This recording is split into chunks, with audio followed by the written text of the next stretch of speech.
come in. All right. Okay.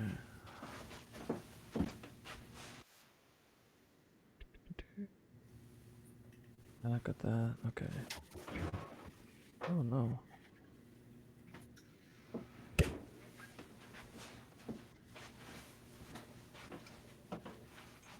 Oh no. I lost our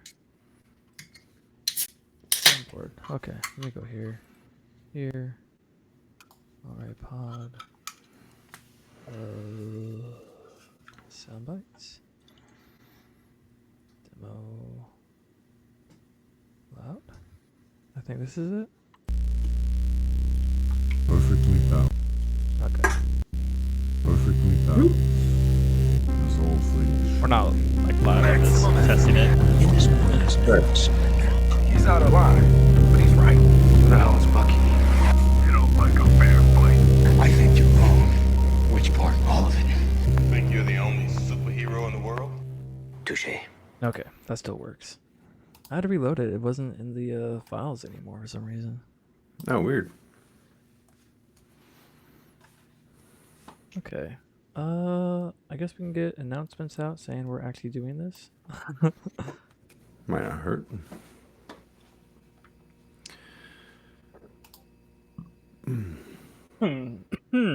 Excuse me. Turn the fan on because it's a little warm in here today.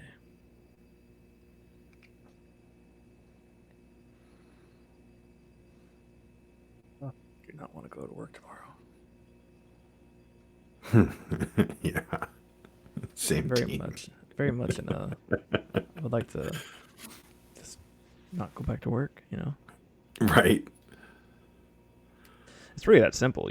Like I just don't want to go back to work. I just want to relax and enjoy my days. Oh, man. Yeah. That's the crucible of adulthood right there.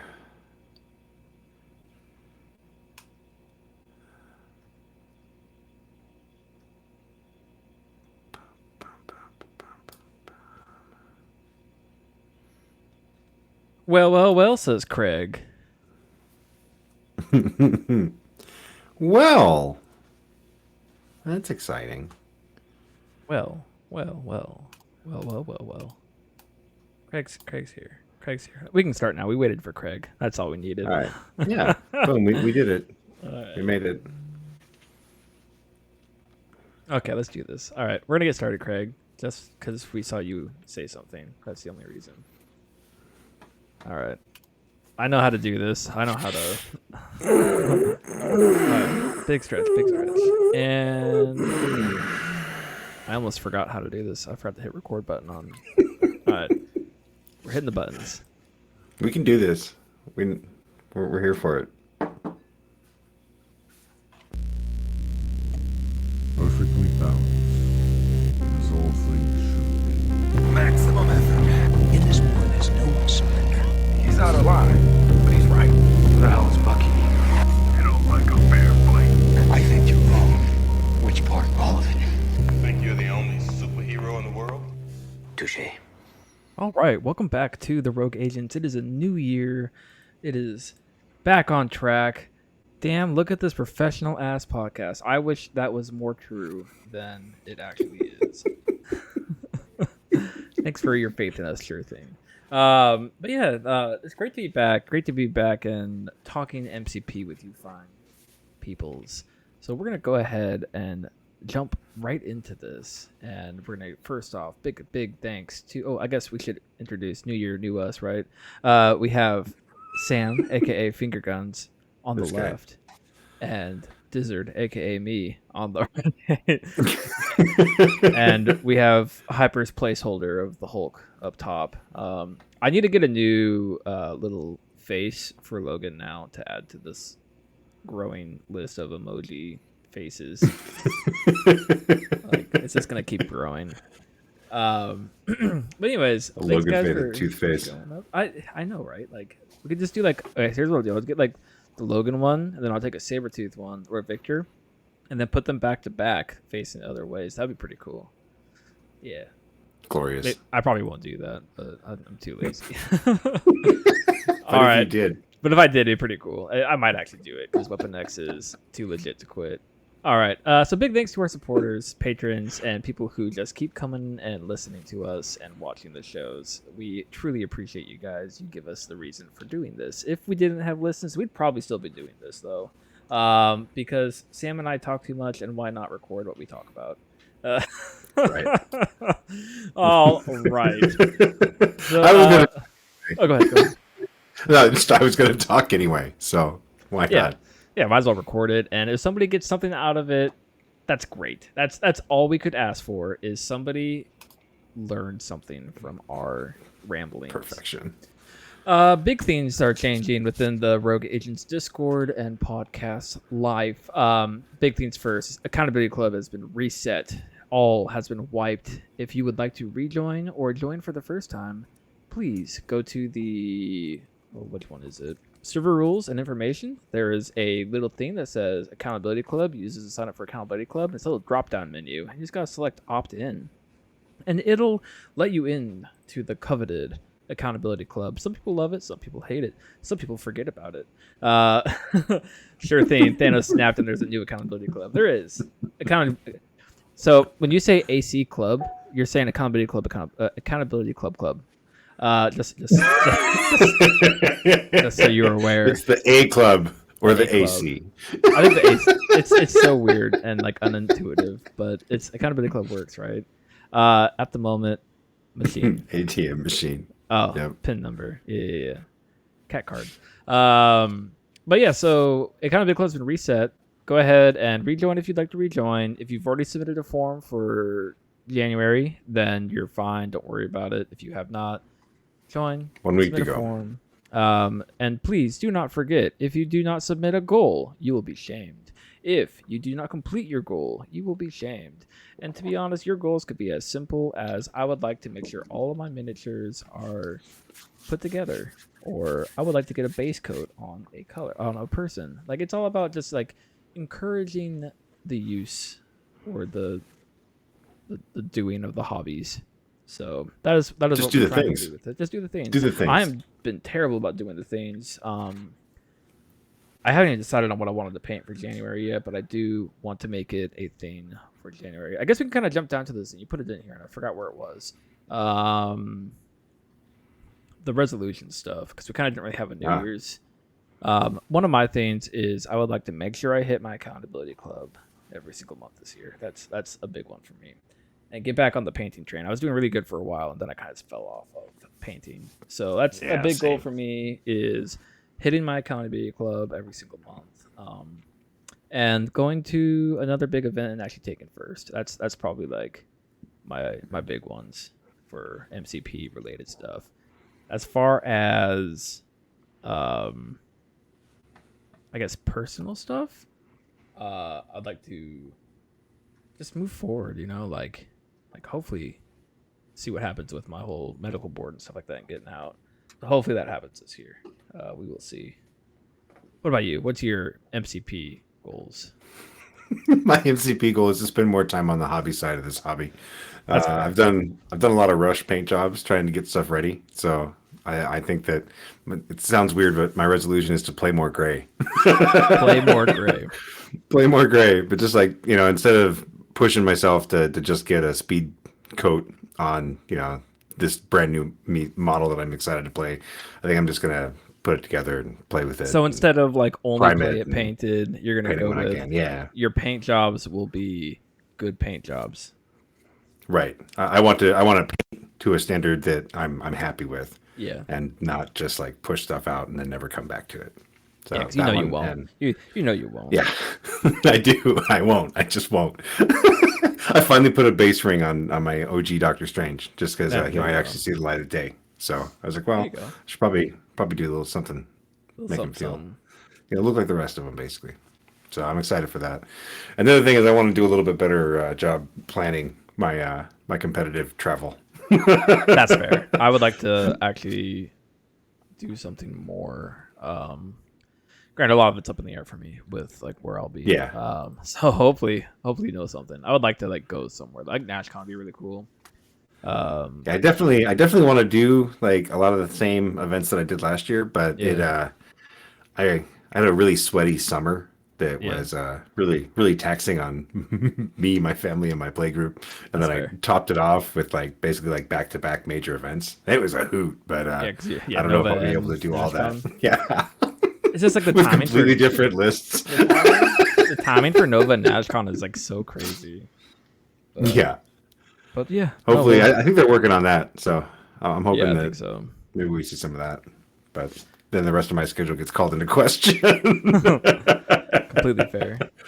All right. And then due to most requested, because we brought it up, basically a month ago now, of challenge of the week potentially going away. A lot of people were like, "Yeah, kind of don't really care for it." But we kind of decided to say, "Screw you guys and your opinions. We have our own."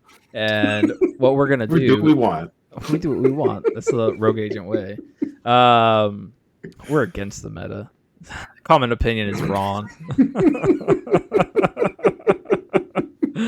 All right, but basically, what our plan is instead of doing the same sales pitch and challenge of the week every single week, it's gonna be like a rotating thing, kind of like who did it was different, but like it's gonna be like one week's gonna be and sales pitch is gonna be changing. It's gonna be more of like I'm bringing Logan and Sam's bringing Victor, and we gotta like make arguments for why. I think we should try to keep it like within threat. Like it'd be like 4 threat versus 4 threat because it would be really crazy to do 7 threat versus 4 threat.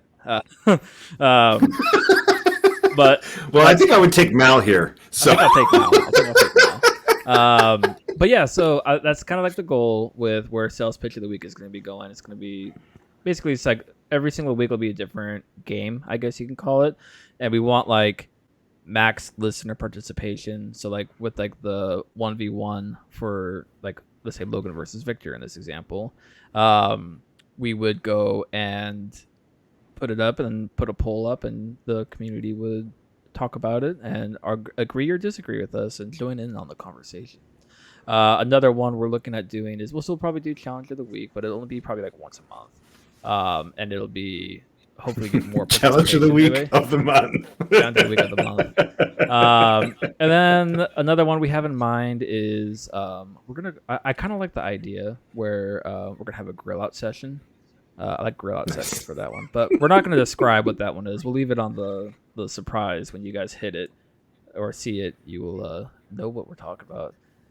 New challenge of the week: argue with strangers on the internet. I do that on a daily basis. So Logan's better. Hey, Matt's back. So yeah, that's what we're doing with our fun little segments. They're still going to be around, but we're going to kind of tone it down to just one per episode instead of a bunch of different things and try to get more involvement from the listeners.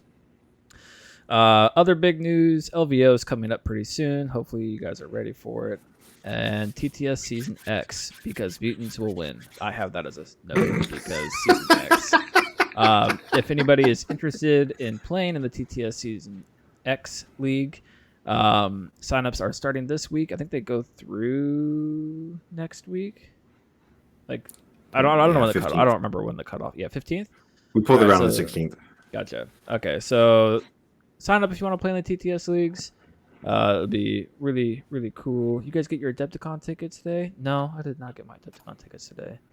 No Adepticon for me. Yeah, I don't I- know. I don't. Maybe. I got a lot Career going says on right no.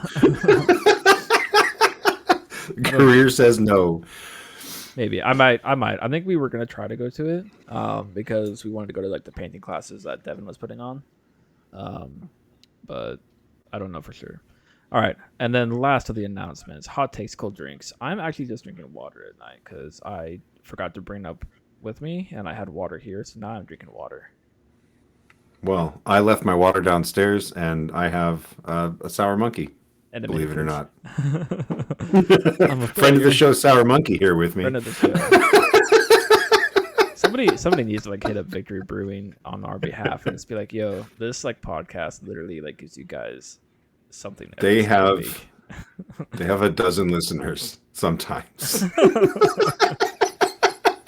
It's a huge opportunity for Victory Brewing. Like, I don't know if you guys Absolutely. realize this. I mean, I don't know. Like, there's probably been at least like those dozen people have like started drinking Sour Monkeys. So Right? like we're like 12 for 12, right? Boom. Like Yeah. so like everybody we convinced to try it falls in love with it. Shameless. We're shameless, right? I mean, they're making a good beer. We'll just give them that. Absolutely. Half Phase Ninja in the chat saying, I know there is no roster lock, but I'm currently in level Weapon X, so I'll probably be running them most of the time. I'm right there with you. Weapon X is like absolutely just pure gas. Like, love them so much. They're so much fun. And we'll probably be They're talking super about that a fun. little. We're gonna get into Weapon X a little bit in this episode actually, for part of what we're talking about. So going into basically right now being a very, very competitive time frame because we got LVO season X is starting for TTS leagues. I think there's another con next month, isn't there? February. Well, then Adepticon. I don't know what's going on there. Gen Con in March too, isn't it? I can't. I can never keep track of. No, they're kind of summertime, August. Oh, okay. Yeah, fair. But we kind of wanted to like talk about something like competitive minded as far as like looking at your list. That's kind of why the episode is going to be called self-evaluation because we're looking at evaluating your roster without bias. Is kind of like the main gist here. But let's see. I have a note here. I'm going to read you guys here, and if it sounds weird, it's because I'm not very good at formatting sentences. But you should know this by now. Words are hard. Words and phrases. We got a few themes we want to hit coming into a new year of content! Exclamation point. First of all, lots of new things have happened from Core Parker getting a slight boost in health, some spoils, and all the cool things coming. With all these changes to the game and major events like LVO and TTS Season X coming up. I lost my spot. We want to take a deep dive into what does competitive MCP look like and take a roster and discuss what you should be looking for. Really evaluate your roster, your goals, and remove bias to be able to build the most competitive roster you can if that's what you're after. So I think with like our disclaimer here is 100% like when you're building a roster, you need to have like we've talked about this multiple times. Is what is your goal for the roster? I think like for Sam and I, 90% of the time when we're building a roster, it's going to be to win. It's like we want the cake and the pie. And it's very much like you have to understand the goal of your roster to be able to build a roster for your goals. If you're just building a roster for your casual game night, then it's going to be fun. You're going to have janky stuff in there. You're going to do what you want to do and play what you want to play. I think we have been like notoriously a podcast that's like anything can be competitive, and that's absolutely true if you play enough reps with that character. I'm not going to tell somebody Cable's your favorite character and that you've never played him before and you should just play him and you'll win. I don't think that's Easy logically mode, right? yeah. Cable is easy mode. I don't think that's logically responsible of me to tell people to do that. But what I would say is if Cable's your favorite character and you put the reps into Cable, you're going to see more work out of Cable than the people who just shrug him off. And you're going to see him actually perform ways that is constantly discounted. I actually personally have Cable in my list right now. That's my high competitive roster. And we'll get to that later. But that's kind of what I want to get at is if you're building a competitive roster, you have to put in the work and understand your goal with it and remove your bias for characters and truly look at value. And we'll get into that here soon. I keep saying this, but I'm bike bouncing around my show notes. Come on, bring it back together. All right. So competitive MCP in this new crisis world, we got, I think, in my opinion, we have a lot of closer, faster games. This is something that you really need to consider. Sam put here, what you said, okay, go ahead and say what you said. Go ahead and say. Where are we at in the notes? Oh my goodness. Competitive MCP in the new crisis world. Yeah. So You put out some bullet points, right? It's like closer, Yeah. faster games was the first bullet point that like went out into this list. And like, yeah, I think that largely we are seeing at least faster games. They have been, kind of all over the place in both my experience and observation of what I've been seeing. Like Senators and the Paranoia are both like very fast. Very fast scoring games. I found Senators to be like a little slower than it looks like it might be with 6 on the table. And I found the Paranoia to be a little faster than I think it looks. It just kind of smacks you in the face. And Yeah, Paranoia is the scores incredibly just go. fast. I think something that's very interesting that I've noticed across my games, I don't know if you've seen the same, but I feel like either victory points are insanely close or you almost tabled the person. and that's why victory points aren't close. I feel like that's a very common theme I've been seeing with like me playing Weapon X. So a lot of times the score will be like 16 to like 8, which is not very close, but my opponent will only have like one character, and they're on their day's side, and I just like missed my shot,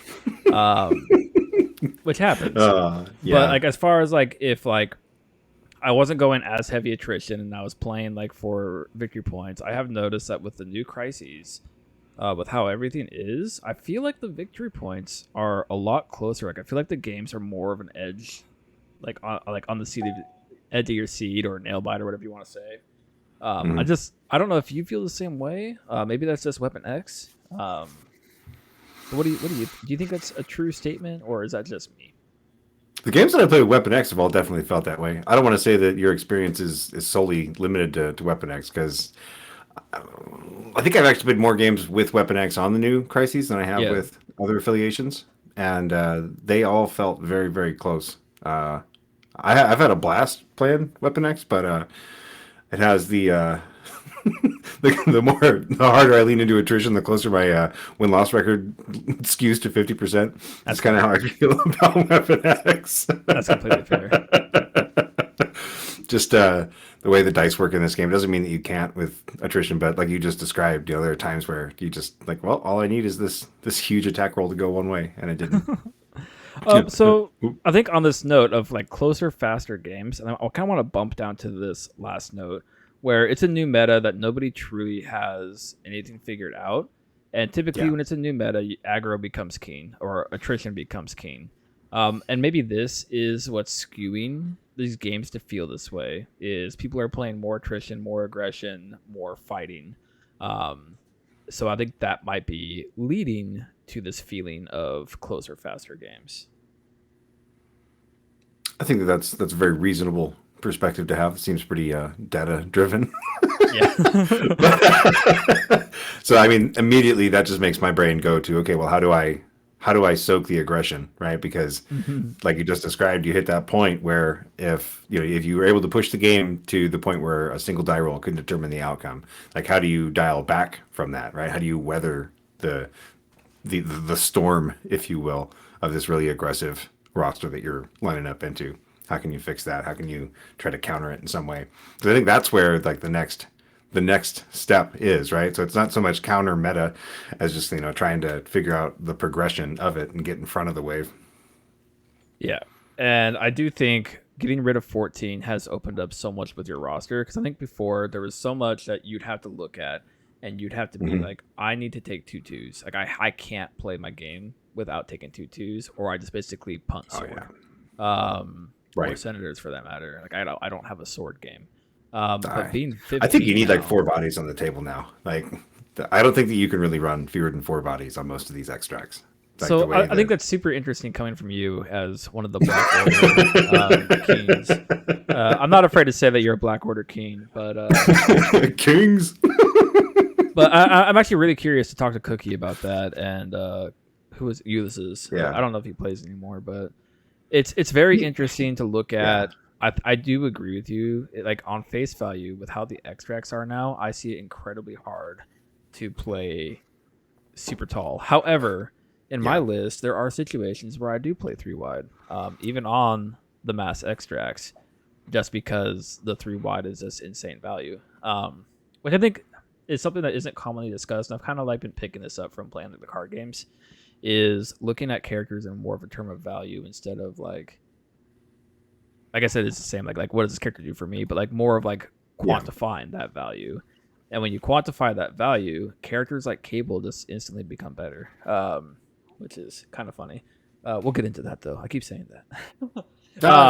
Role playing, like finding people to do a job on the table. They don't always have to be the best all around. Sometimes bringing an all rounder is actually like not the right decision. Absolutely. Sometimes you need somebody who's a little more focused. Absolutely. So here's a question for you. Do you think that with how things are now, there are more or less round 1 shenanigans to, I guess, shadowbox or make a game plan around? Like before, you'd have to know the Wakanda, like the herbs plays. You'd have to know that X-Men can take 3 hammers on round 1. you'd have to know like all these different teams, different round one shenanigans if you wanted to play competitively. Otherwise, you were just not going to win. You were just like you didn't really have a chance if you didn't understand all these round one plays. Now, so would you think? Because I personally think that there are less round one shenanigans than there were before because of how these crises are. So do you think that this is true, or do you think that they're just like not found yet? I think that they're not set in stone yet, right? So I think that right now we're still trying to, as a player, base, we're all still trying to wrap our heads around what we think works on these things, and we're going to see some, data from season 10, data from LVO, personal experience. We're gonna figure out some things that are working and not over the next month, and I think that like largely, yeah, there are fewer like shenanigans, right? But there's a lot more like round one playbook stuff where I think that like if you're bringing senators or you're bringing paranoia, you are going to have a pretty set approach to that. There's going to be 3 to 5 characters that you're like, all right, I need these. They're going to be the core that I'm going to use on these things. They're going to get the job done, and I'm going to position character one go here, somebody else goes here. I think that grunts actually are like weirdly important now. Like they've been something that I think that like you look at grunts in the competitive meta and like they haven't really made the huge impact that I think a lot of people thought that they would, at least to this point.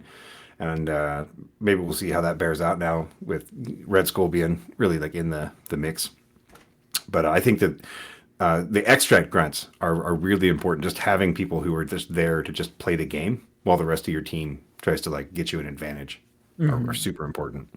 So you mentioned that you think that people have more of like a playbook before than they did, or now than before. Yeah. Do you think that the crises changes is going to lead to the game being actually more competitive and more based on these playbook plays and skill instead of just variance and getting lucky on your pulls?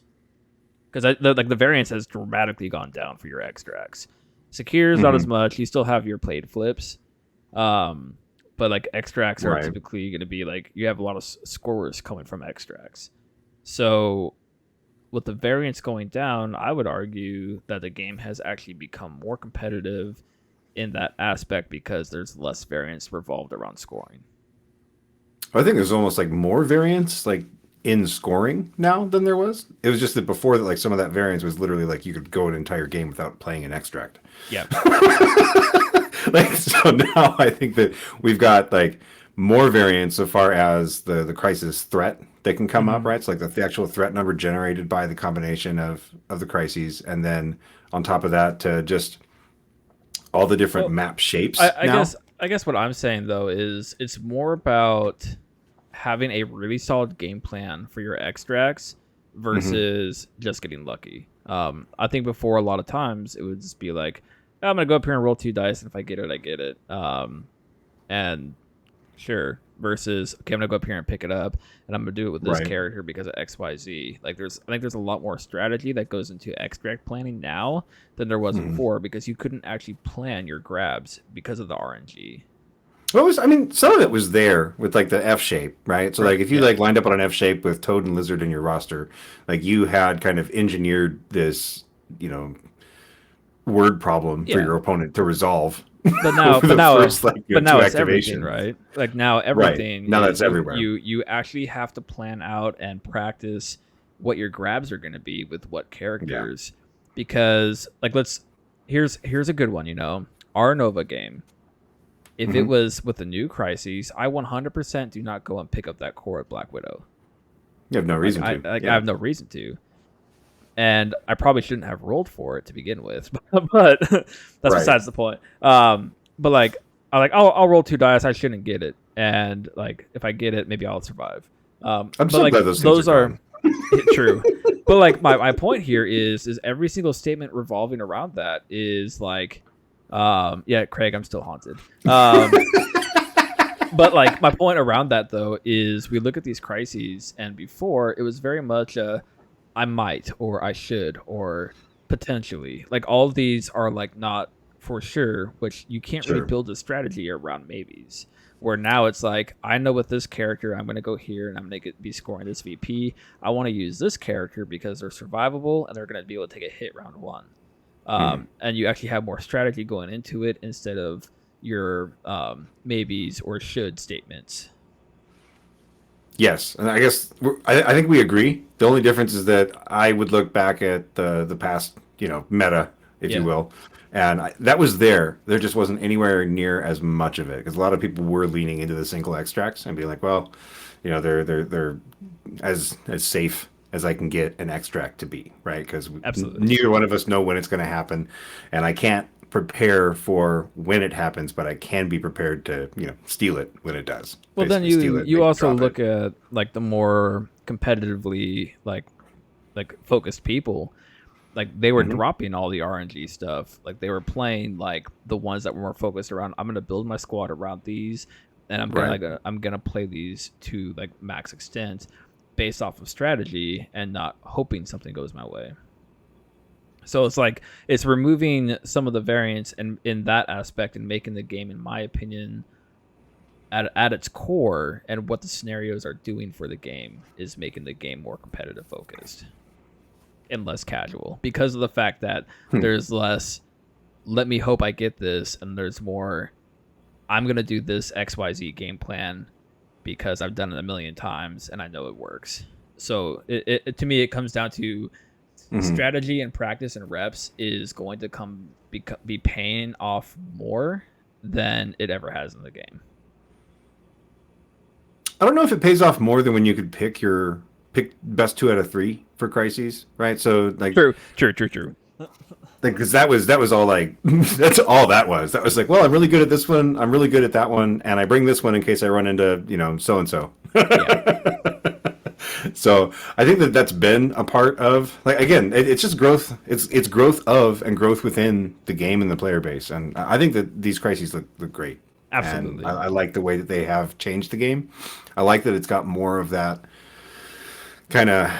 I don't know. I don't want to call it a set plan, right? Because it's not like, all right, I put this model here, I put this model here, I do this with that one, and I grab that one with that But it's one. It's a more little more flexible than that. yeah, But I agree with it's that. It's more 3D chess than checkers. Like yeah. yeah. It's And there's everything. yeah. I mean, one of the comments that I remember hearing people talk about with like just bringing the singleton extracts before was literally just that if I slow the game down, it forces more decisions between me and my opponent. And if I am, betting on myself, if I believe that, I'm the player that I think I am, I'm going to make more better decisions than my opponent, right? Over the course of, the decision trees. So, Dune. I'm going to play as slow as possible, basically. Absolutely. Play as RNG as possible. Play all the things that don't give my opponent advantage outright, and that I have designed my roster to do it. It's like playing all flip secures, right? Versus like playing like Kingpin. It's not all that different. One of them is giving you an advantage in one way, and the other is giving you an advantage on the table in another. I think I we still agree. have that. I think it's better. I think these are better. It's So better. I think we hit this last bullet point we have within that conversation. Yeah, we Yeah. actually hit that exactly. Well, is there anything else that you would like to discuss for like this core of competitive MCP in this new crisis world? I think we kind of hit the core basis is like think more about what your game plan is going into your games, because it's going Right. to pay off. I think that's like really the TLDR of Yeah. this. I mean, I've said it for a while, but like, know what you want to do on your crises. Know the teams you want to bring. Know like the general idea of what your game plan is, and have an idea of how that flexes into different scenario combinations. The more of that you have just in your back pocket, the better off you're going to be. Absolutely. All right, so we're gonna go ahead and move on to this next little topic. And oh, that Right? did So not come up. talk about the game plan, but how do you know the game plan is strong? Absolutely. That didn't come up very well. I thought it was really strong, but it turned out. I'm gonna go ahead and just PM you this because it'd be way. I'll just put it in crew chat, or I'll put it in my notes. I'll put it in my notes section. That way it's there. All right, boom. Oh, I don't know why I did that. Why did I double those? Dupe. Get rid of that.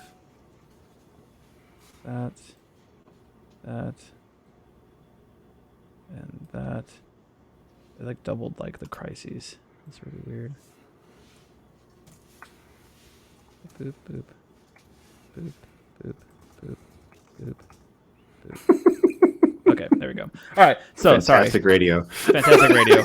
I'm making bloopy noises, so it's not just completely dead. All right, so this next section that we're going to go into is so we have this understanding that crises is different and we want to be competitive. Again, this is completely competitively focused. We're not talking casual at all. So we go into our game plan thinking, wow, my list is rock solid. And like Sam and I were talking a little bit offline of like how many times have you gone to an event thinking that your list, other than Nova, because you kind of threw it together the night before, that your list was like rock solid. Like I go into like my Nova list and I could say like I practiced that list so much. I had over 150 games of Malekith. I ran the shit out of that list, and even after like I actually know that's like the only list I've ever had that I fell after that I wouldn't change a single thing about it because I ran the crap out of it. But like in general, like how many times have you made a roster thinking that this is rock solid? You go to an event or you play with it a couple times, and then you start having hindsight of wow, this should be this. You just have that hindsight and like thinking about this. So we're gonna go ahead and look at my current Weapon X roster because everybody has been asking what the hell I'm running with it. So I might as well just finally spill the beans because it's super fun. So get your pencils down and. So biggest things that I look at when it comes to building a competitive roster is what is the goal of my roster. Currently with my Weapon X roster it is to basically win games, and if I took it to an event, I want it to be the first place list. If I went to LVO, this is what I would be taking. If I went to a convention or a tournament, this is probably what I'd be taking. So my goal of this list is to win events and like to basically not lose. That is my goal with it. So then we talk about what are the core strengths. Well, the core strengths of Weapon X, in my opinion, I guess I should go over the list itself. We'll come back to my little breakdown here. So the core list is Logan, Sabretooth Apex Predator, X-23, Storm, Toad, Beast, Rogue, Cable, Pyro, and Malekith. Tactics and Braining are you sure you want to remember? Brace, Dossier, First Class, Gotta Get Some Air, No Matter the Cost, To Me My X-Men, Exceptional, Pyrotechnics, and Patch Up. Secure Crises are Madmen, Spider Portals, and Gamma. Extracts are Cubes, Kree-Core, and Research Station.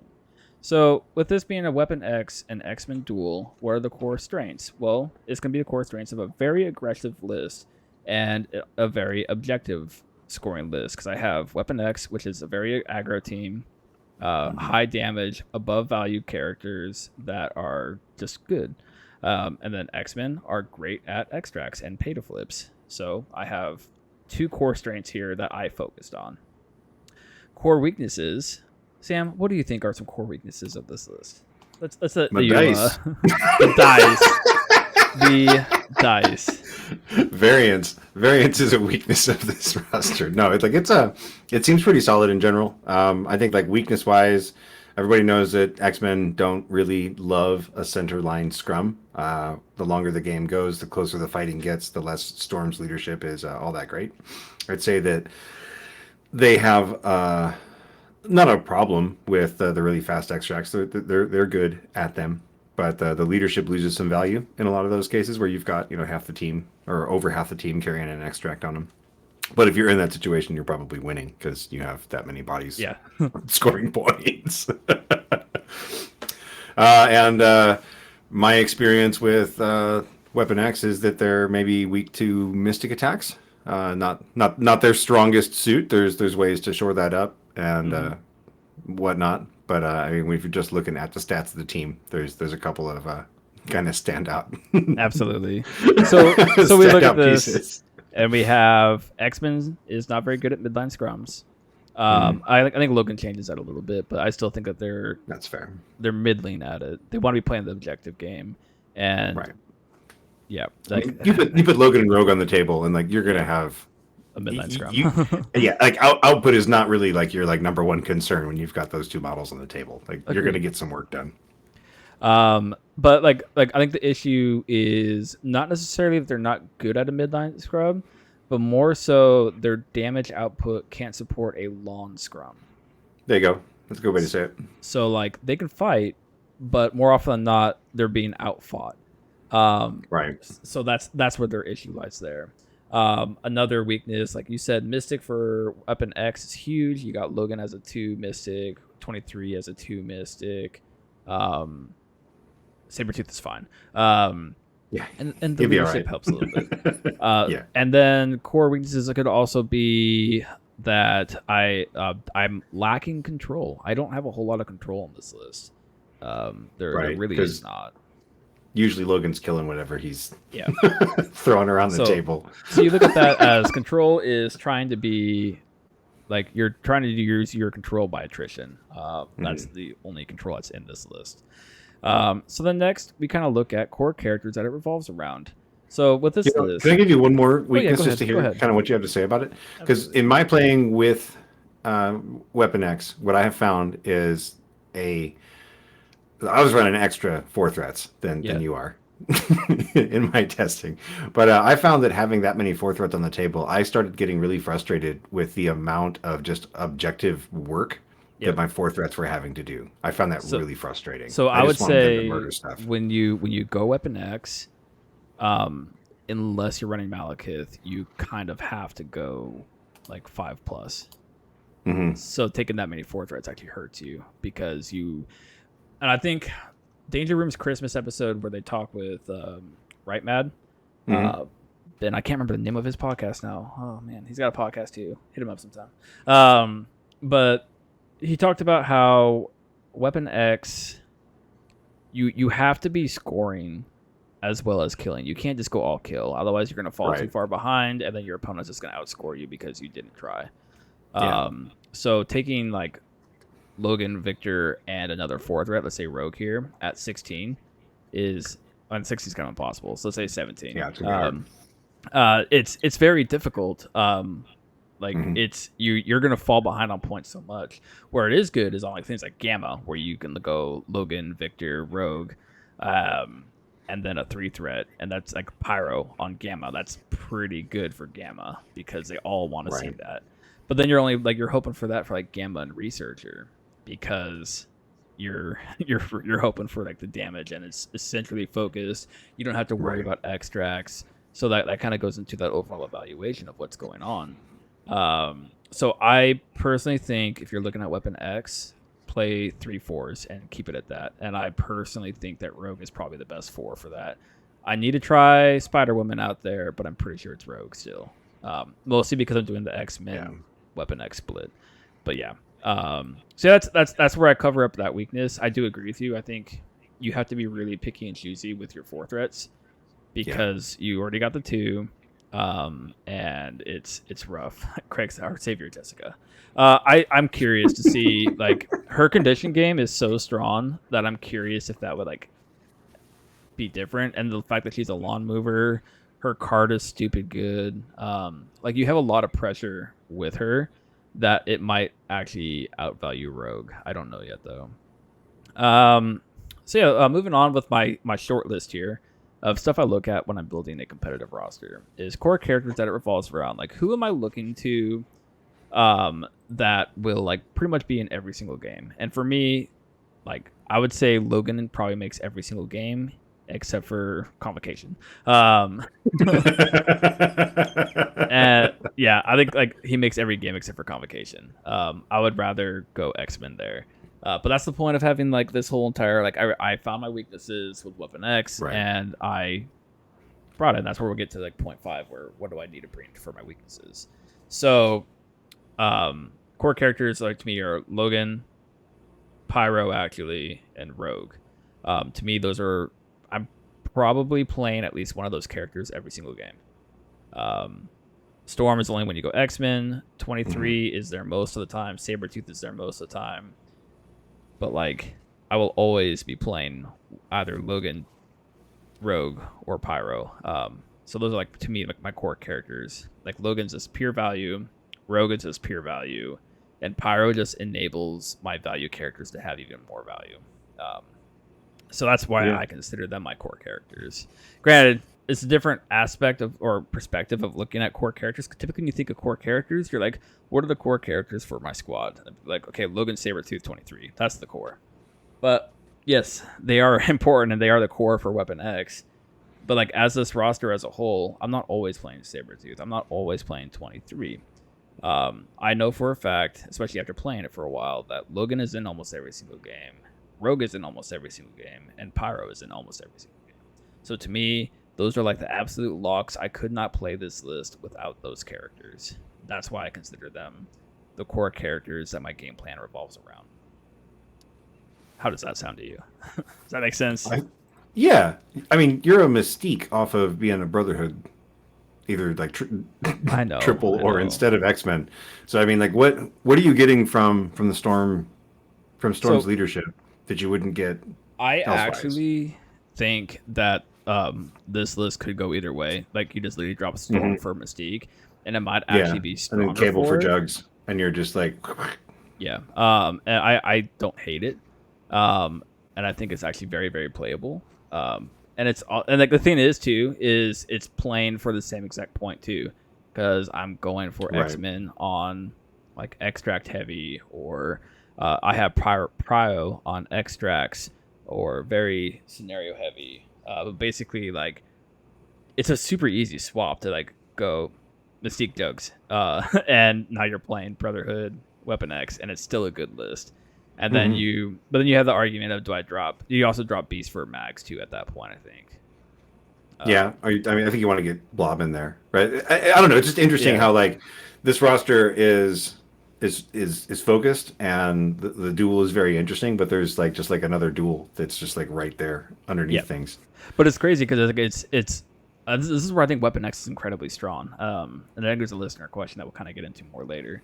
But it's like Weapon X strength is like their duel that they can go with, and you really only need Victor, Logan, and 23 for Weapon X because like you're probably not playing them. So this like Deadpool's great. Like he's super fun in Weapon X, but like at the same time, I started feeling like a lot of the dossier get the dossier. Yeah, like an accomplished player is going to give you fits with the dossier. And almost every roster has this like trash activation in it these days. Yeah. And like if the dossier winds up on that trash activation and they can keep it from you for like, basically to make it so that you don't get, decent effects from the dossier until turn 3 or 4. Like that stinks. I've actually gone from playing dossier every game to like being more picky choosy with it. Yeah. Like I've gone to basically playing. I will only play the dossier if I know I can get it by round 2. And I think that it's a really interesting strategy. Yeah. If you're going into also like another like taller or very narrow team. To be like, okay, so yeah, if it's into like yes, absolutely. So like if I'm playing, let's say like a Brotherhood list that's let's just say the first thing that comes to mind is like Mags, Hulk, Jugs. Right. Like if I'm playing into something like that, or what was people running? It was Mags, Thanos, Jugs. Like if I'm playing into that, I am absolutely going to be bringing dossier because that person is going to want to be in my face. Right. So it's like. It's good for that. But even then, I'm gonna put that dossier on Jugs, and he's gonna scoot. I actually like when they put the dossier on Jugs. Like it makes my job so much easier. If you ever catch him, absolutely. But yeah, so like I think like this is where I go, and then our next point we got here is what do I need to bring to make up for my weaknesses? So we look at my roster for my splash characters. For me, Weapon X and X-Men was great because like X-Men is going to be great into the themes that Weapon X sucks at. Like Convocation, I like X-Men a lot. I also like Brotherhood a lot. Like I'm very torn on the Brotherhood split actually just because of how easy it is. And we also look at what else does Weapon X suck at. They suck at so we talk about Mystic. I just go X-Men or swap out some things here and there.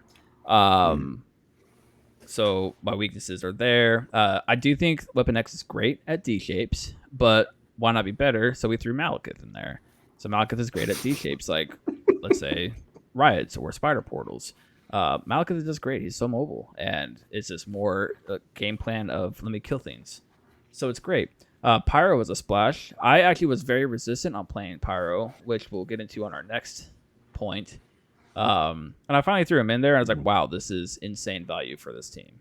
Like, for stuff to bring in for your weaknesses is find your shortcomings, be honest with yourself about your shortcomings. Like, I need something that helped me more on Ds because I'm struggling on like my D plan is not as good as I want it to be.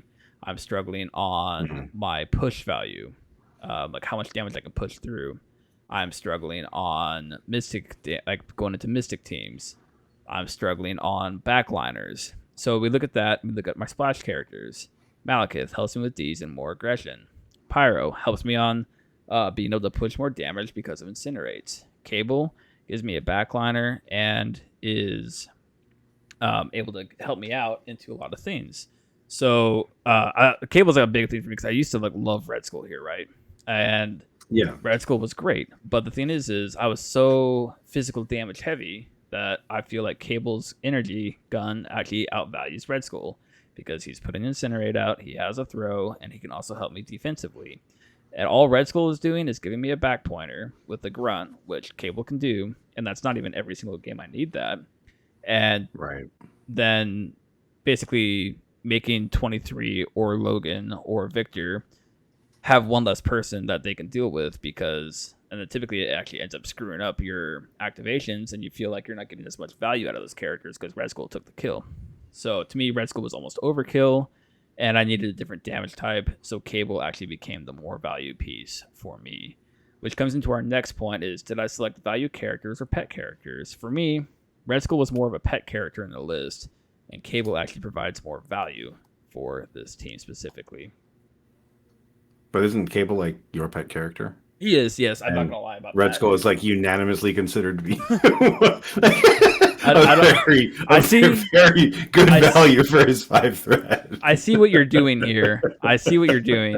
But I would say that Cables actually has extreme value within Weapon X. Like he brings in Incinerate, he's bringing another throw to the team, and being able to stack his shield with the leadership is huge. Okay, you want to take your 10 dice Malekith rerolling skulls into my Logan, who is now rolling 8 dice on defense. Like that, being able to like make that happen is just so nice.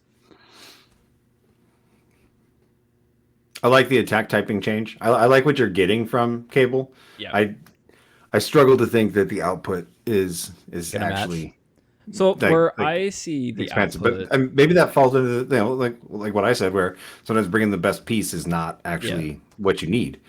it's a tool. Like what I want is the Incinerate because at certain point values, I'm not going to get Pyro, and I still want that wild Incinerate, and that's where Cable really becomes value.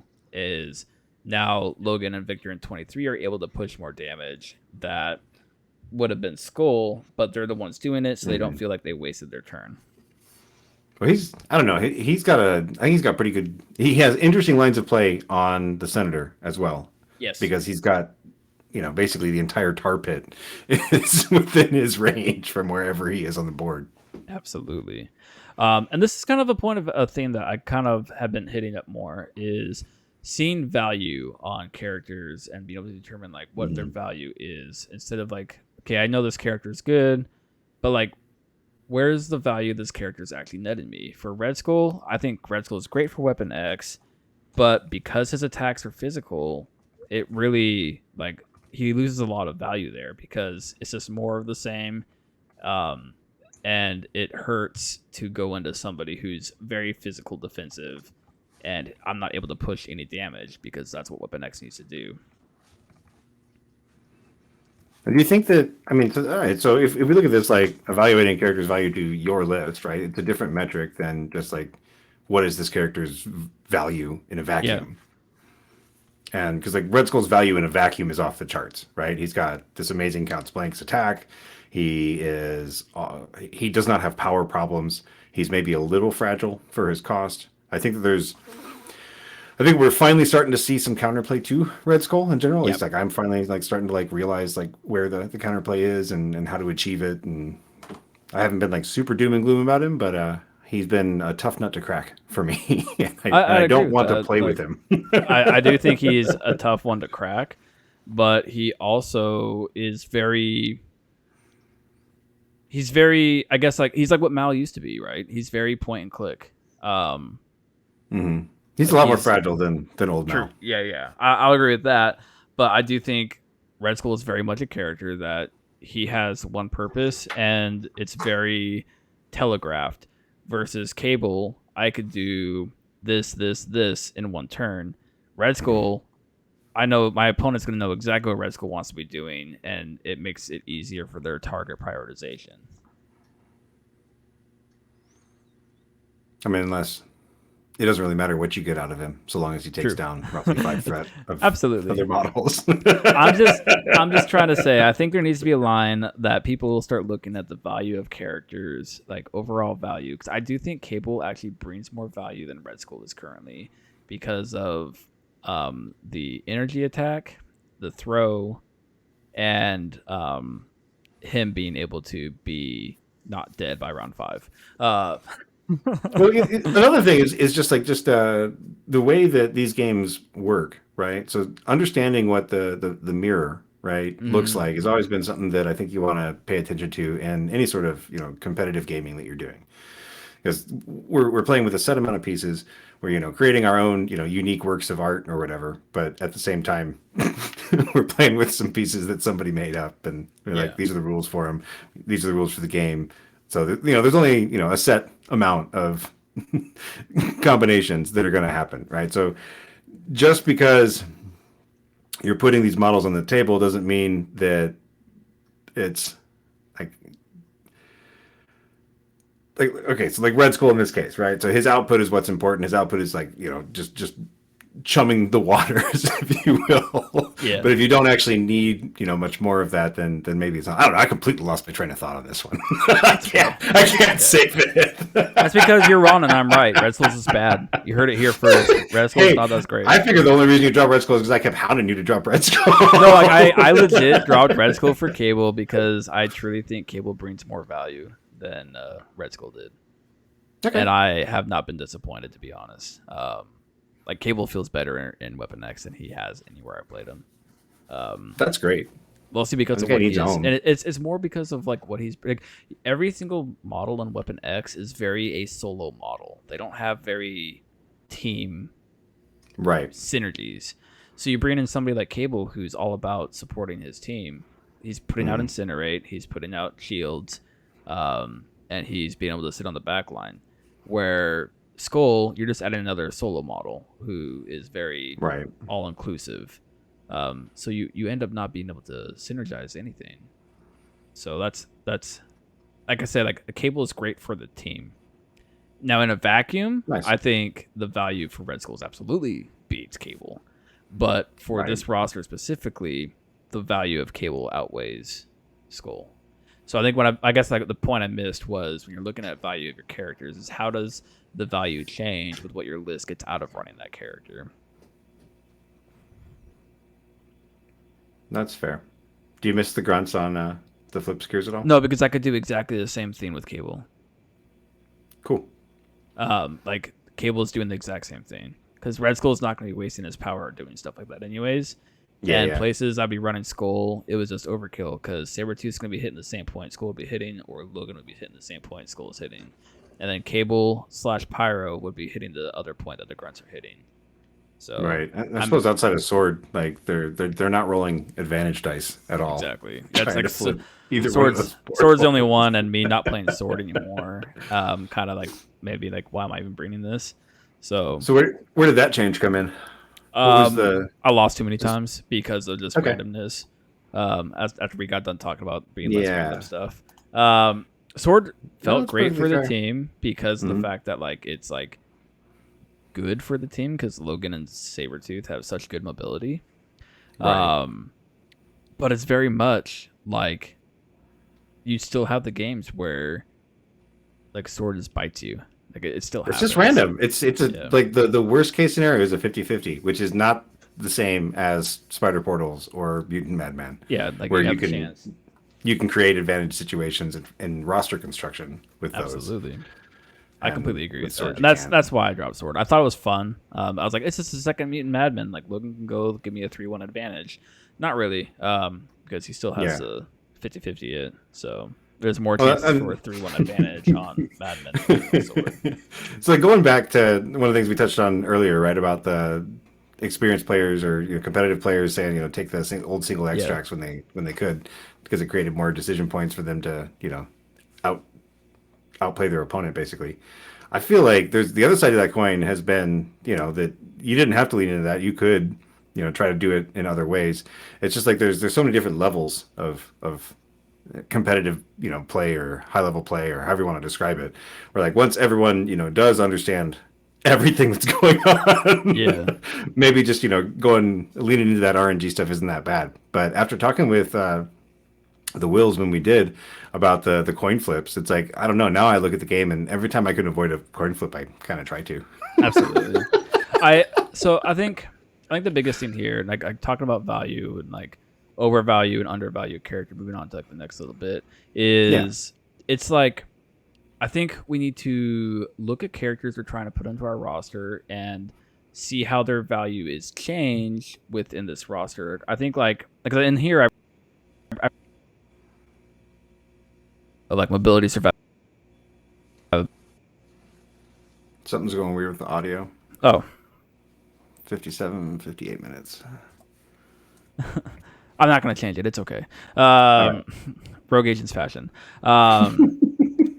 But I do think that like I have like mobility, survivability, and output as like my chart of how I value a character, but it's very vacuum focused. So instead of just those three things, we need to add in there of how does this piece affect my roster. So again, we look at Cable versus Skull. Skull is more of the same. So there's, in my opinion, a negative value point. Okay. Cable has a throw that he can pretty reliably do, which is a positive. He's got an energy attack, which is a positive. He's not no slouch at like doing things. He just like his only issue is he just has issues generating power if his dice don't like him. So there's his negative point. But when you add it all up of like where Cable within Weapon X being able to give that boost to the shields, being able to do this, do that, it ends up outvaluing for the team plus the vacuum for what this roster is trying to do. So I think having a chart of like mobility, survivability, the output towards damage or scenario, and then team synergy, like what he brings to the roster as a whole. So I do think that we as players and just people in general, when we look at and value these characters, we really look at characters in a vacuum / in their own affiliation. So, and I think sometimes like, or most of the time when we do look at it, like we kind of do this like without like saying it. Like when I'm bringing a character to a roster, I'm like, well, what's this character doing for me? But like never really comparing that value between like, again, Cable and Skull. Yeah, I tend to look at my characters. I don't. We have different approaches for like evaluating characters in our list. I tend to like evaluate less and just look for what their abilities are that they're going to bring to the game are. It's like I'm playing on Gamma. I feel like I need like 2 or 3 displacements to feel comfortable on that. Okay, like what do I have for affiliated options? Okay, so like I kind of have to bring those, and then like what can I afford to bring in as a splash piece to do the same thing? And then I'm looking at it more from like this like game plan perspective, and that means that like the value part of the evaluation for me doesn't get done until much later after lots and lots of practice to try to understand if I like where this piece is or how this piece fits in to the bigger picture. But I think that it's a good way to step back and just understand what these pieces that we're putting in the rosters are actually doing for you on the table. Because there's pet characters that's like support your like personal play, like pattern preferences, right? The things that like it doesn't matter what roster you bring, you kind of tend to play like slanted towards aggression or slanted more towards an into scenario or you really like, control effects or X, Y, and Z, whatever it is. There's different types of pet characters. There's ones that support, lines of play. There's ones that's like, oh, I just like this character because, whatever reason, he's my favorite. It's a pretty good one. And pet characters can be different. Maybe they get too much of a pass from time to time. I mean, like, and the conversations that we had about Weapon X, right? So like we both like talked about Cable, but you were far quicker to kind of adopt him into the fold of your list. And To be like, completely honest, like Draz, he is the one that I like. Hey, like look at Cable. I was like, okay, fine. So I started playing Cable, played Cable more and more, and I was like, okay, yeah, I feel way better with Cable here than Red Skull. Why do I feel better? And then I started breaking it down this way. Nice. Like I get more value out of Cable. Mm-hmm. And instead of like just like you said, like shirking off like the common mentality of characters. I mean, I played with Omega Red in mind for a while because like F's in the chat for Omega Red not being affiliated, but also just to see if this was a place where I liked what he was bringing. Right, he was another model that had some healing, had some damage reduction involved, and was just going to bring a hard control option to the team that nobody else has. Right, it's like Sabretooth is great, but his throw is expensive still. Yeah. Everything in his kit is expensive, and he needs that power. So I just was like, all right, well, what if we get like a cheaper control option in here? So I went to Mega Red, and it was awkward to run that many 4 threats. Yeah. But at the same time, he did better work for me than I think some of the other, than like Enchantress or even a Medusa would have done. That. Yeah. No, I can agree with that. Yeah, I think this will wrap us up though for topics. That's fine. I think the biggest takeaways. Oh my goodness. The biggest takeaways. Got a little doggy here, and she was sleeping, but now she's like up, and like doggy. Why aren't you playing with me? But I think the long story short of this is, I think sticking true to like our, I guess not really mantra, but our, I guess our mission statement of like, play what's right, like play what you want to play what feels right, and for your goal of what you are doing. Like people will see my list and be like, Cable, and I'm like, yeah, Cable, or Mal. Those are the best rosters, right? Those are the best rosters to show up at a tournament with, in my opinion. Are the ones where it's just like, oh man, why does he have him? Right? Like, why is Cable in this roster? Well, not only that, but it makes me think. Why do you have Cable over there? Like, what is Cable doing for you? And the same thing happens for Malekith now, because like Malekith very much suffered he got nerfed, he's not good anymore. If anybody thinks that, please just play Mal, and you might change your opinion. I'm not going to say that the nerfs weren't enough or like anything like that, but my goodness, he's still fine. Is he? He's still fine. He's more fair now. Oh, breaking news! I saw in person. Watch the dice get rolled. I saw a Malekith get removed from the table by a super giant spender the other night. It was the most amazing thing I've seen in this game. That's what you want to see, All right. So moving on, I think we're just gonna skip sales pitch this week, or whatever we're gonna do, and we're gonna like fine tune what we want to do for that. Yeah. And next week we'll start hitting our random segment more. So we'll go rotating, not random. Maybe random. Yeah, rotating. Yeah, rotating segment. It out. We hit our resolutions and what we want to do. So we're into listener questions. Here we go. All right, we did it. All right, from Lucas, Mr. Sheik himself. From the Agent Venom and Spider-Woman pack, which TTC is your favorite? Is Agent Venom's like multi-person tactics card? Is this finally the one that makes it work? Is this the one that's like, okay, you bring this card if you bring Agent Venom and Guardian? I don't know. I think Agent Venom's like a Guardians character. But Spider-Woman, I don't know. That double agent card is like fire. Like talk about putting the cards in your opponent's hands to make the wrong decision. Like, yeah, I'll activate Spider-Woman twice. Thanks. Like, damn. I do think Double Agent is probably my favorite, just because of like how much mental strain it's going to put on your opponent to be like, do I give Spider-Woman 2 activations this round, or Right. do I make that card basically wasted? I feel like more often than not, it's going to be super situational dependent. But man, that card is such a mental strain. Like it asks questions, and if you can ask questions on your opponent, that instantly is like nothing but value. That is really interesting because it's like almost guaranteed for her if she doesn't activate first. Yeah. Right. If the character if she doesn't have priority, no, if they have priority and she activates first and plays this card Yep. at the start of the activation phase and they have priority, she's almost assuredly getting a second activation. But yeah, because That's pretty nuts. then like all you need to do is like, let's say I have Spider-Woman and I go and I'm going to pick your Bullseye, who's all the way over in left field doing nothing but holding us secure. Right. As soon as he goes, I get to go again. Yeah, it's like, are you going to let me go with Spider-Woman again, just so that way you can like do nothing? So it's like, I think like the board control that one card has a potential to present is insane. Yeah. On Patrol looks really interesting. Greg in the chat said his only goal is to figure out how to play the Dabbers Drew card turn one.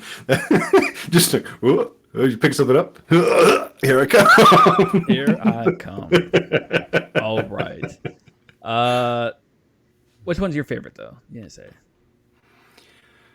Oh, I love the multiple things ones. So Yeah. like from like a non I like, do like these that. cards have not been in my on my radar like long enough for me to have an opinion on what's like actually good competitively. So whenever I see those cards that have like a wall of text, like the want foreign this. assignment one, I'm just like, there's so many different places to apply this. Like one of them could one of them be busted? I mean, Gamora throwing is pretty good.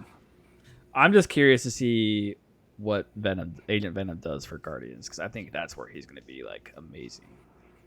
Yeah, and I like that he can play multiple of these. I think this is the first time we've seen that, right? Because like the Rogue card is just like pick one, and the Deadpool card is just like pick one. This is like he could just like go through You the can do whole whatever chain. you want.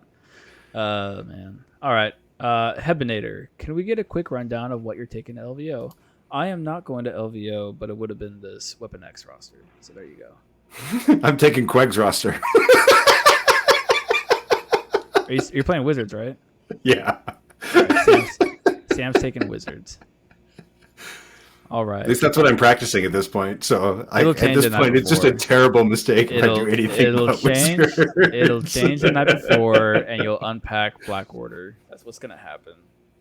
No, I'm not ready. I've been talking with one of the local guys who's trying to pick up Black Order, and I've just been like trying not to be super down on it. I do think that there's some really interesting things in the new Crises, and if I play in Season 10, I might just try to jank around with Black Order, because I don't have a lot of time to actually play my League games for Season 10, so it might be the first season that I'm just like straight up not playing in. Fair. But I might actually try the Brotherhood side instead of the X-Men side for Season 10 list. So I gotta give it. I mean, it's so close, right? Like you can just like bounce it around. Well, I've also been super down on Beast. Like Beast has let me down like every single game I play him. Beast is such a specific character to play. Like not feeling like you can't attack is so frustrating when all you need to do is attack. Like, if I could just attack this dude. All right. Next, Half Phase Ninja.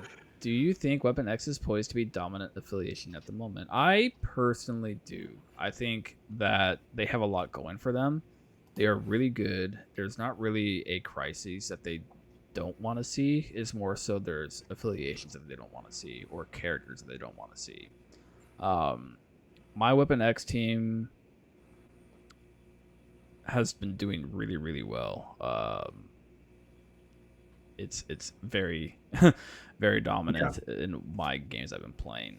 They're just like, the biggest thing about Weapon X is every character on their list, even Deadpool, is just overvalued for their threat within that affiliation because of the defensive tokens. Like Deadpool instantly becomes like insane to kill, and he's just really good there. Domino's always been an above value character, 23's always been an above value character, and then I think Logan and Sabretooth are both above value characters.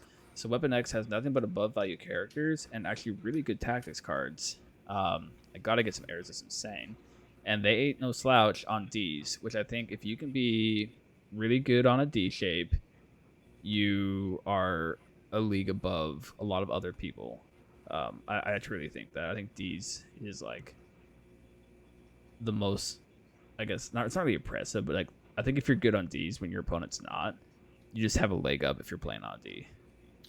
I think there's a lot of skill intensity to D's. Yeah. Just as a map shape in general. It's so Yes. spread out, and understanding how to manage the one-on-ones is huge. When you can get Which an advantage like Weapon Helix X, Factor and yeah. dice modification, like these new Weapon X And- characters have. And just insane attacks in general. Yeah, yeah. So I yeah, had, I I had a think, Logan beam that just like it like God, that beam's so good. dazed 3 characters and then KO'd them all the next round. Like, and it was just like, yep, that was cool. Yeah, I definitely think so. I think if people are gonna put the work into getting the reps with Weapon X, I think those are gonna be the people that can be dominant with them. Yeah, so dominant might be a little bit strong in my opinion. Yeah. My take on Weapon X, I think that they are going to be a solid affiliation on the Yeah. table, and in the right hands, they're going to, they're not worse than other affiliations. They do Yeah. take a little bit more play, and I think that you've got to just embrace the variance whenever you're running a team like Weapon X. There's going to do be days that think- it's just not your day. I do think that they are a top tier team, for whatever that means to you. But Bold. I do think that they are a top tier team, and also with the fact that they can so easily flex to Brotherhood or X-Men, makes it even more. If we're talking about tiers, I feel like almost everything is a B after the updates. I don't know if some of that's just a lack of experience on my part on these new crises, but So almost in everything my, feels like a if B. we're gonna do this, my opinion is I agree there, except for anything that's mutant is A plus. Wow, Like sounds Brotherhood, biased.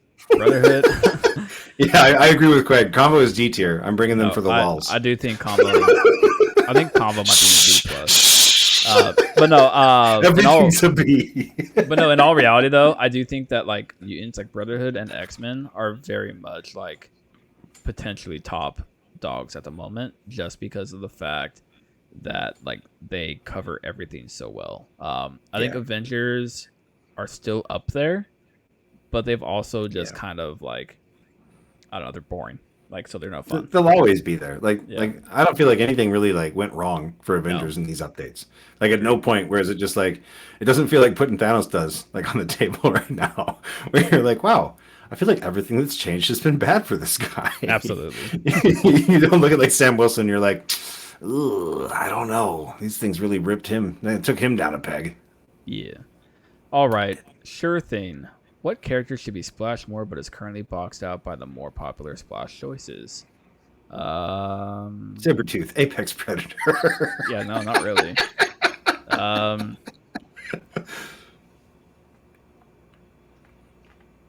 I don't know. Honestly, at this point in the game, I think that there's so many different pieces and options Yeah. that like I've almost seen everything s- could be splashed somewhere else. I've also just seen so many different varieties of stuff, like people trying out characters again. yeah. Which you love to see. Like I really I don't wanted know to say how that to earlier. answer Like this. that's huge, right? Like Yeah. the characters that should be splashed more but are currently being boxed out by more popular splash choices. I think you just need to like put those more popular choices down, whether it's a personal preference or something you heard on somebody else say, like, hey, you got to play with this guy in this affiliation. Oh, I think I you just got put it. all that down and dig deep and play with some fun stuff like Hulkbuster. I got one. Hulkbuster and OG Strange, right, Craig?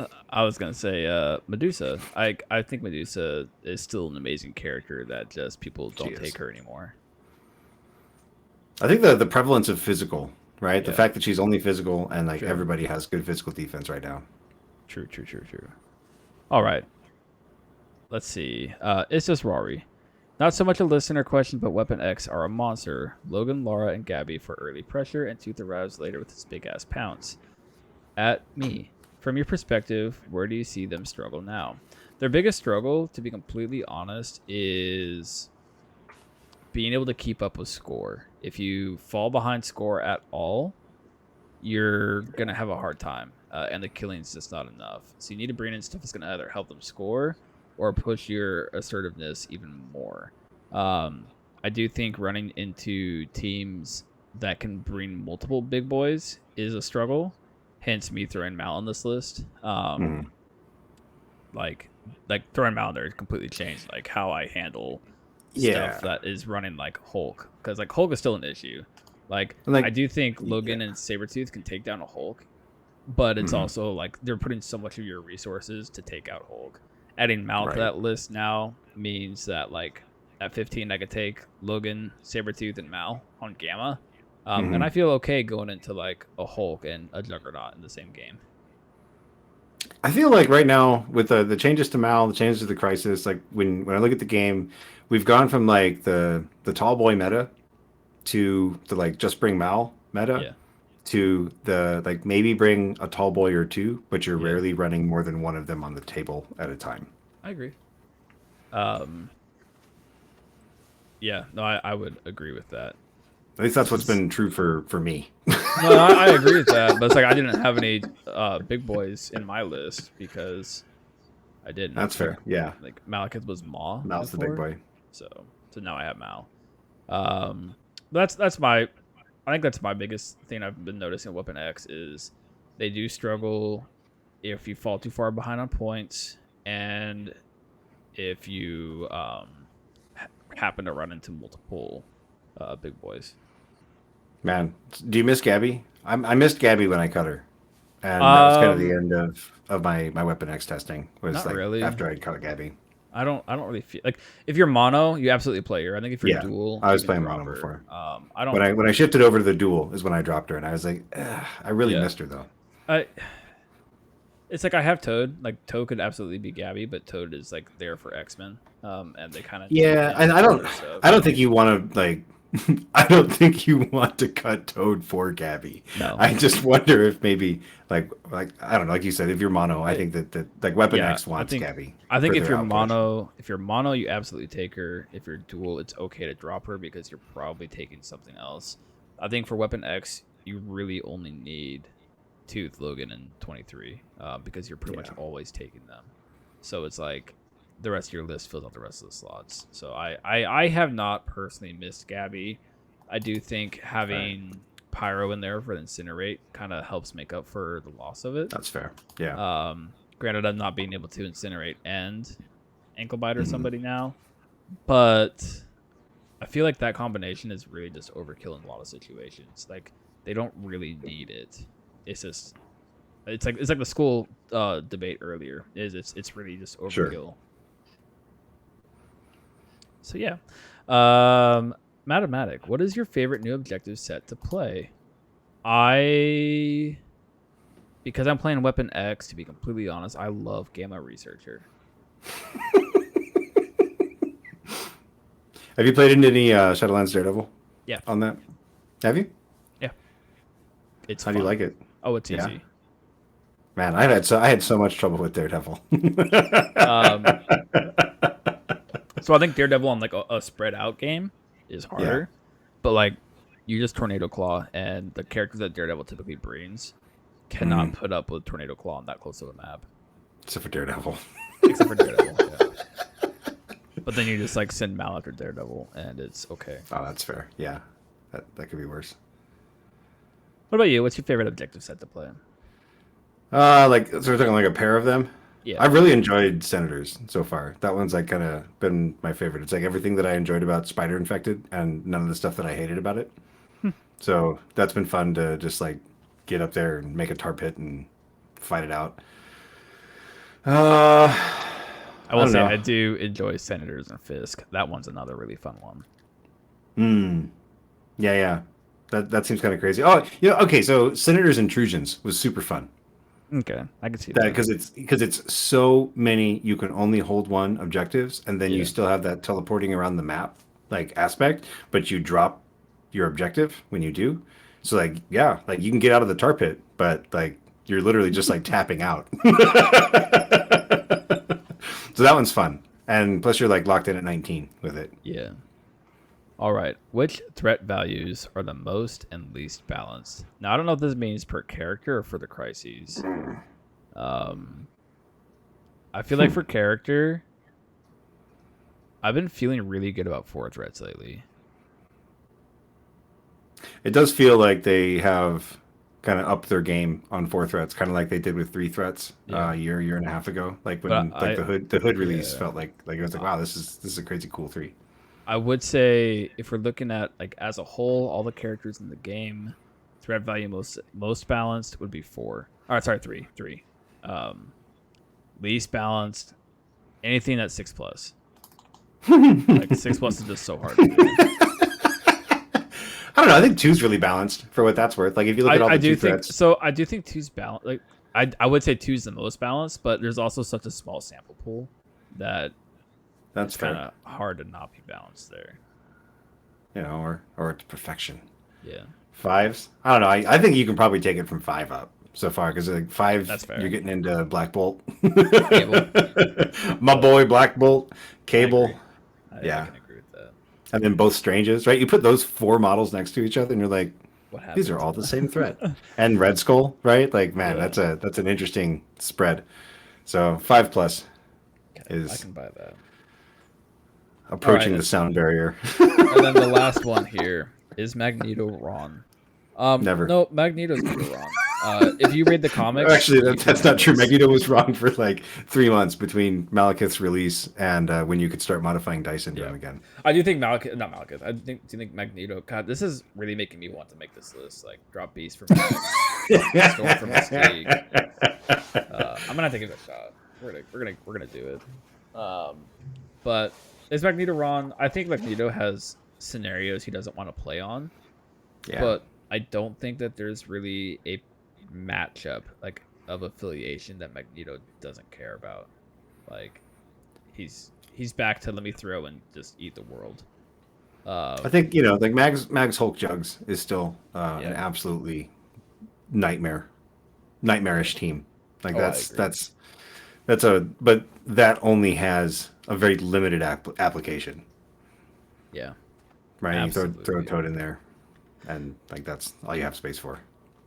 At And 19, like that is gonna wrap us up for listener questions. I don't see anything else. Is there All right. anything you would want to say in closing?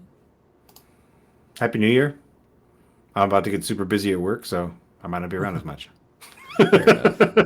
All right, and with that, we have been the Rogue Oh Agents. no, I do have one more. Oh, If you're okay. waiting on tokens from me, it's me, not the mail. It's me. Oh, I'll get same, them out to you. I same. promise. I still owe Big Blake a shirt, and I feel absolutely sorry. So Big Blake, We got you, fam. Sorry, it's just been busy. coming. Yeah, it's been Yeah. hectic. Real life. But anyways, with that, we have been the as usual fashionably late on everything, including patron gifts. The Rogue Agents, and you have been listening. Thanks for putting up with us. Perfectly balanced, as all things should be. Maximum effort. In this war, there's no surrender. He's out of line, but he's right. Who the hell is Bucky? You don't like a fair fight. I think you're wrong. Which part? All of it. Think you're the only superhero in the world? Touche.